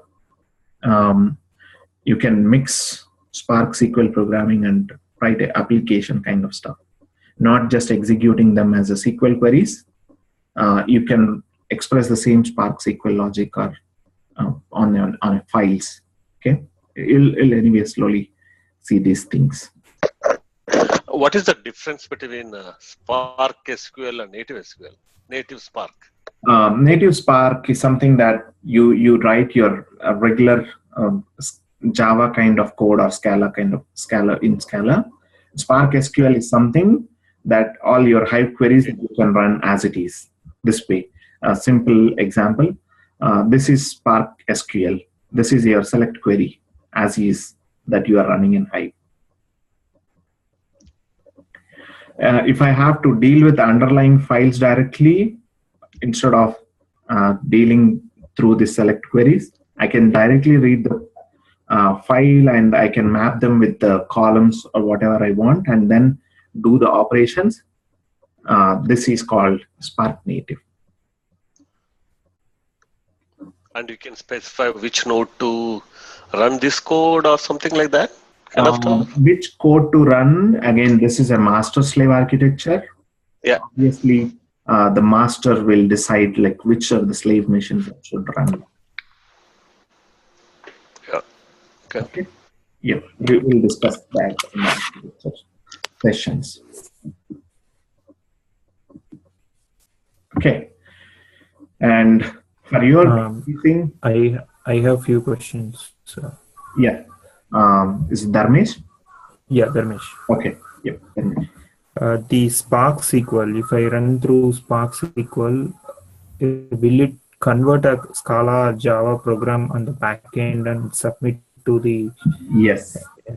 Yeah, okay. Even that gets submitted as a Scala code, and that gets submitted as a jobs or tasks. Can we see that code how it is creating, or we cannot see that? How it is creating, in the sense that is a kind of abstract, same like Hive. You see, if you write a query that gets submitted in the MapReduce job in the backend, right? But you do not see what is its exact equivalent MapReduce code is. Okay. So same kind of abstraction will be here. Okay. Okay. Yep. And I think Dhruva has posted one query. Yes, using Stream, can we connect to the real-time data like weblogs? Yes, can do that. Is there any tool that we can connect to Spark SQL, like how we connect to Hive server to using third-party tools? For Spark SQL, first of all, we don't have any kind of server service that is running like Hive server, Hive Thrift server, or Hive server 2. We don't have servers running for Spark SQL to connect to tools, at least at this moment.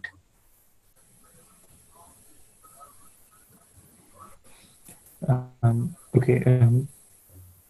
Regarding the memory, so you are saying it should use always, or Spark will always use the RAM memory.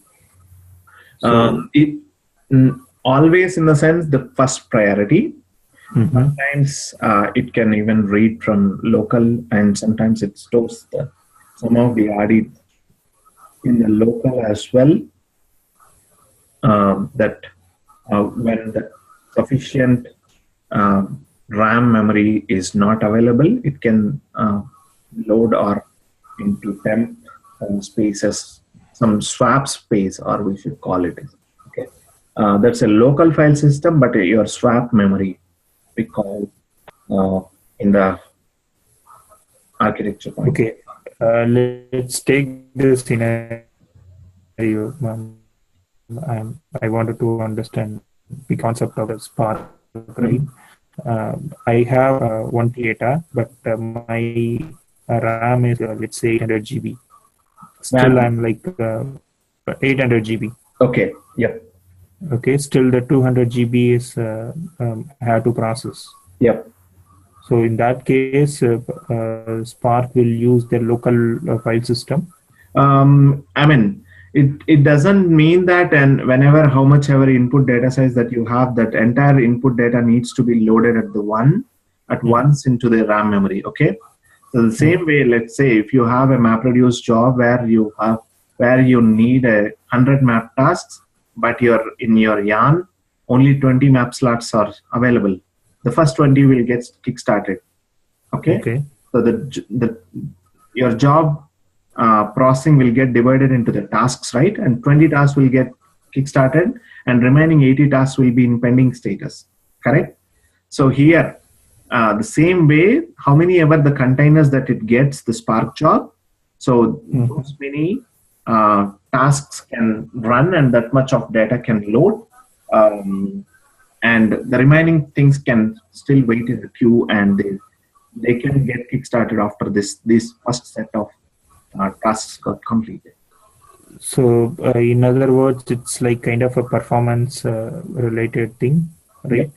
If my data is huge to process, if the RAM size is less, there is a kind of sequence. Yeah, it will become like a sequential execution of batch by batch. A few tasks will get executed first, and then next few tasks, and then next few tasks. But all these things Spark will take care of internally. We don't need to involve. Same like since you are running under yarn will take care of it, because the same way the MapReduce jobs are being taken care by yarn, Spark jobs also will be taken care by. All right. Yeah, I'm done. Thank you. Okay. Yeah, good. I mean, I'm pretty glad that you guys are asking really very good questions. Yep. So for the first 1 hour, I thought that it's scary. You guys are not making it.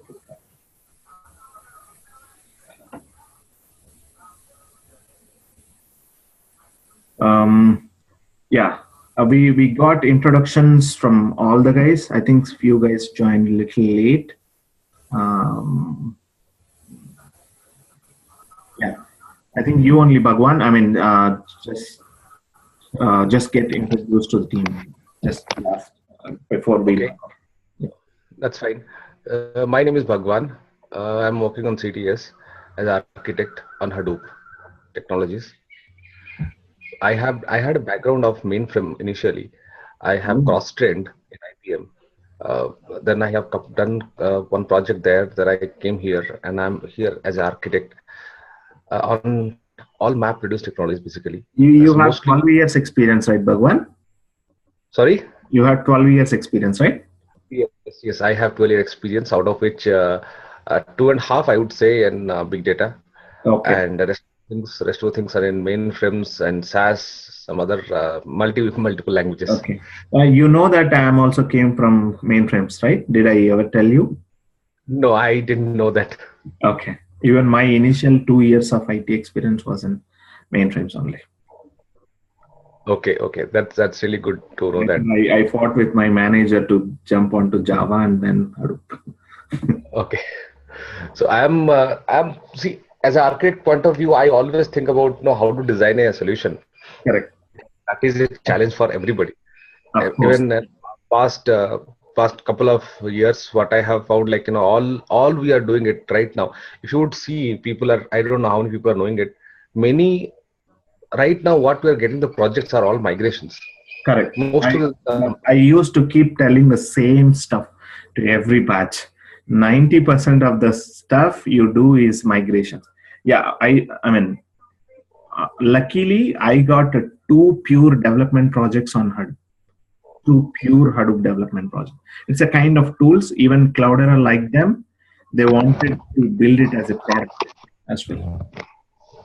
So in my first project was basically as a complete Hadoop solution, where we have started from data ingestion to data implementation. We had a lot of layers. There you did not find any migration project, but that helped me a lot, because being the mainframe guy, and that time I was pretty new and I was not knowing what is a shell script also. I started with shell script and end up with. I know that those pain points. Okay. Yeah, and I have used 3 varieties of Hadoop distribution, that is Cloudera, Hortonworks, and Big Insights. Oh, great. Yep. Okay. Any general questions? And the plan from tomorrow is we'll get started with Scala. Okay. So we need a programming language to get started with. So we are starting with Scala. I will show you, the practicing Spark you can do in your quick start VMs. You can set it up, and most of you guys, I think you know it, and most of you guys might be having real-time cluster access also, because most of you are working in real time. And I know there are 4 or 5 guys who don't have that, but you can practice this stuff in your quick start VM at least for next 1 month or so. Then I'm actually planning to give the real-time cluster access as well for folks who don't have access real-time cluster knowledge. Okay, that's anyway altogether different scenario. But until then, you just keep practicing on quick start VMs, and maybe if you need any help, I can even set up that at the time of Spark session starting up. And from tomorrow onwards, we'll start with Scala and just show the Scala installation. Same like your Java practicing. You can do Java same on Windows and as well as Linux. We'll first start with Scala practicing on Windows only, because the quick start VM will be little slower to run I mean, that itself need a 4 or 5 GB RAM, and if your laptops are not that much enough, at least for practicing these stuffs, you need 8 GB RAM laptops. Okay, it's one of the prerequisite. So where we can download that quick step, would you be able to guide me? I will guide you everyone. Okay, I will show that at the time of Spark maybe. Okay, until then, let's practice our Scala in Windows itself. It doesn't change at all. Anything, nothing, no code will change based on operating system. Like Java is a platform independent, though since Scala is also built on Java, it's also independent. Okay. Okay. So until the Scala completions, until we complete Scala, let's keep practicing in Windows operating system only. Then Spark will go back. Will enter into the quick start VMs, and I will provide you the links where to download, and I will show you how to load them. I will take care of all that stuff. Bhagwan. Okay. Shiva, final question. Yep. One question related to my personal thing, basically. Yep. So we are facing little challenges because right now we are working on some projects where we have to do some Teradata migration. Teradata migration. Correct. Okay. So what we are doing this code to code migration. Code to code migration in the sense that will not work. Code to code migrations with RDBMS to Hadoop or Hive, lift and shift approach will not work. Based on, because like in Impala or these things, they have like a columnar structure, and especially if you are using Impala or HBase, they are like even the file formats that you use, ORC, Parquet, all these are like columnar structures. You need to revisit your data model. That's what we did. Like we also migrated a lot of stuff from Teradata and Netija and Oracle. This stuff we always get some hiccups if we do the same code to code migration lift and shift. No, actually the problem is right now the solution has been built because I was not a part of this initiative. Somebody else has actually done it, and it has been passed by the client, and the client is need. Those whatever the conversion we are doing in Teradata, that has to be replicated in Hive, and we will basically create a workflow using Uzi. So that part is okay. That is, we know that how to do it. And code to code migration, the only challenges we are facing here. See, performance anyways we are not getting properly. I said the same thing, because you are just doing code to code migration. How do you get a performance? I mean, it's difficult. Though we are using ORC file on top of it, and we are using Tej engine for this. Yep. And we are using vectorizations on top of it, but still, I find like it is not up to the mark. But we have to go with that itself. Yep. But the challenge is what we are facing right now when we are doing code to code migration. What we are seeing, left hand side the Teradata scripts, and right hand side we are writing the same script on Hive. It's really time consuming. Yep. And we don't have a lot of time. So I was thinking, is there any tool or any framework is there which can convert basically the Teradata queries into Hive queries? That's all. Simply the answer is I'm not sure, first of all, but a good idea to plan for any tool, any product on this. I mean, I keep collecting these kind of problems from people, and I suggest, like, ours is a big data startup company. Like, we kind of develop tools, product-based company as well. Okay. It's a good requirement though. Yeah. But I think so, like still now there is no any conversion tools for converting from one tool to another tool. Like before they used to have like Cognos to business objects to Cognos. They have a third party tool to convert one report to another or one ETL tool to another, code. But still now the Hadoop is very it's maturing, like not yet matured, right? Not at matured or not at very popular or kind of stuff. Yeah, and almost, if you frankly speak about, there are a lot of functions or features that are supported in Teradata but not in Hive. You have to find out alternatives for them. Just a simple example is Roki. auto roll up. In this like in this IT field, like probably 20% or 30% are using Hadoop. Not everyone is using Hadoop. Like if you take Oracle or SQL Server or something, like 80 to 90%. Yep. Right? Agreed. But people make tool to convert one to another tool because it's worth. Yep. But the Hadoop is still, it's a new. I don't think is there any tool to convert that. Yeah, even I agree that. Jax. Yeah, I don't have a good news for you, Bhagwan. Yeah. Thank you so much. No problem. Yep. Okay. Yep. Shiva, I have a few more questions. Yes, Dharmesh. So the Scala, we are going to install Scala tomorrow's session, or we have to install before coming? No, I will show you installation in tomorrow's session. We'll get started with basic practicing. Then after the session, you can install on your machines and then start practicing from here. Okay, so the VM, which VM you are using, Cloudera or Hortonworks? Cloudera, because Cloudera gives the GUI.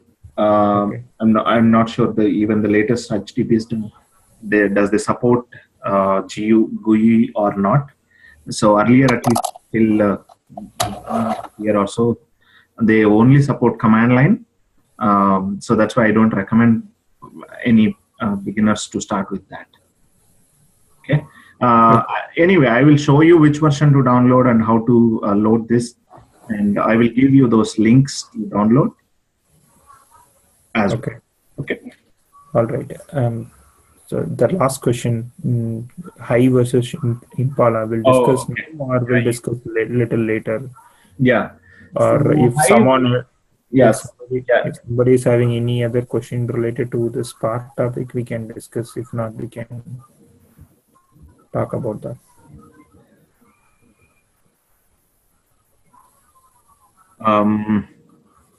I guess no. Okay. Yeah. Oh, you're asking something to discuss offline. Okay. Yeah, no worries. I mean, take it. Feel free. I'm okay even if you ask anything related to big data. I'm okay. Yeah, but consider others' time also. Yep. I mean, whatever you're suggesting, I'm okay with that. Okay. Yeah. Let's talk that offline, Shravani. Yeah, I'll suggest something to you. Yeah, Dharmesh, you go ahead. I think no one is having any questions. Yeah. Why I made that statement is like, as I gave you a simple example right there, Impala runs at least 30 to 40 times faster speed.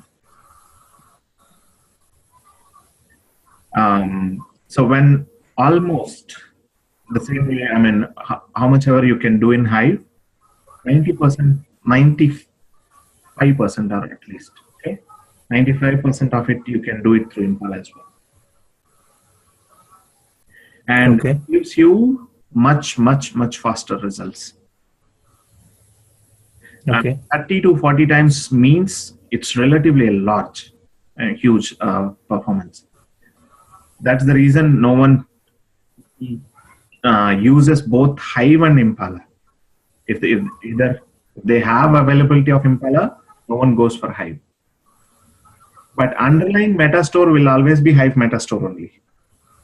Okay. You have Impala on top of your Hive Metastore. Same like you have Spark SQL on top of Hive Metastore. Hive Metastore is going to be a core in most of the places as a data warehousing metadata location. Okay, so what I heard is Impala is for real-time querying, like OLTP kind of thing. Correct. Hive is for a batch stuff. I do agree that. And if you really have a very big files, meaning more than 500 GB or TB files, and you really don't care. Again, the same comparison happens to Spark as well. if you don't care, if you're not expecting something to be returned in 1 hour or 2 hours, then you can run that against Hive. Okay, I mean, it's just matter of the same Impala query will run in Hive also. Just you use Hive cell -f and that script. Okay, and the same case. So when you can wait for a day or two to run your jobs, even in Spark, if you have Spark, don't go for Spark. Run it in Hive or run it against a MapReduce framework only, because they are not going to occupy or consume your RAM memory, and they can leave your cluster free and space for other applications to run. Okay, wherever you need a performance and need to meet SLAs, then only we should consider for Impala and Spark. And that is the case. I mean, every client, no one, I mean, who doesn't need speed? Everyone requests that. Whether they really need it or not, they make it like we need it. That's the reason why I made it. But okay. But I agree to your statement that if your files are really huge, and if you can wait for a day or two, then go for Hive. Okay, let's take like this the scenario. I have millions of data, like daily 50 million I'm processing. So in that case, I can build a Hive. Millions is not a big data. I mean, not a huge for processing in Impala. Yeah, because we do process like more than 200, 300 millions, or even around almost like 500 millions also. Okay, so I'm just giving in the hypothetical case, like let's take 1 TB per day. Yep. Okay, so I'm running a Hive query. Go for Hive. Yeah, that case. Yeah. Yep. Yeah, so I can build a Hive QL and load the data in the Hive table. Yep. I mean, for Impala and Hive, queries are same, right? No, it's a different. Let me complete that question. Like, I mean, the same, like 5% variation. Yeah.